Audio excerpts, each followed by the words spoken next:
Dictation will be started in few seconds. Be ready. Start.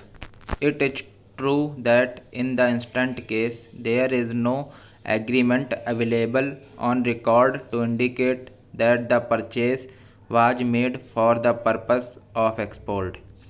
In the absence of the said document, it is not possible to specifically state as to whether it was clear that the sale or purchase between the parties, that is, the dealer and the purchaser, was inextricably linked with the export of goods. It is only when a claim established the claim under Section 5(3) of the CST Act would be justified. At the time of auction sale, when the appellant purchased the tea from the dealer, there is nothing on record to show that a definite stand was taken by the purchaser that the purchase of tea was for the purpose of occasioning an export for which an agreement has been entered into. Since no such claim was made at that stage, sales tax was realized which was paid to the government by the dealer. Para.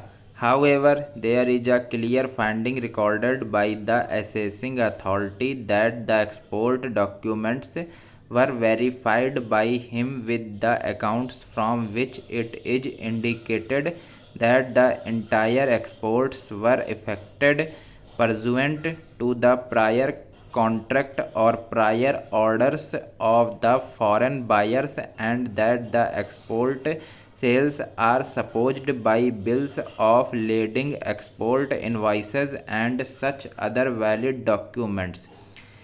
In the light of the said findings, the assessing authority allowed the exemption, clearly holding that the claim for exemption was genuine.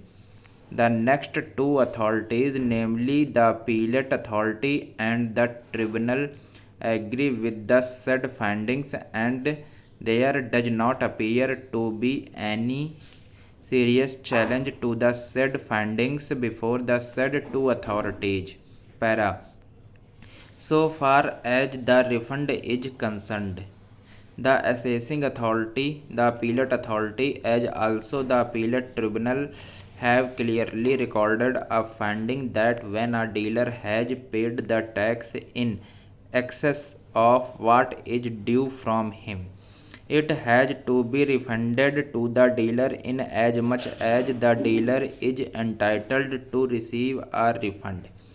If tax is paid in excess of what was due from him, referring to the provisions of Section 44 of the KGST Act, the Deputy Commissioner Appeals, that is appellate authority, also held that it is the seller or the dealer on whom the burden lies to prove that the sale is for fulfilling an order of the foreign buyer, since Section 5(3) refers only to the foreign buyer.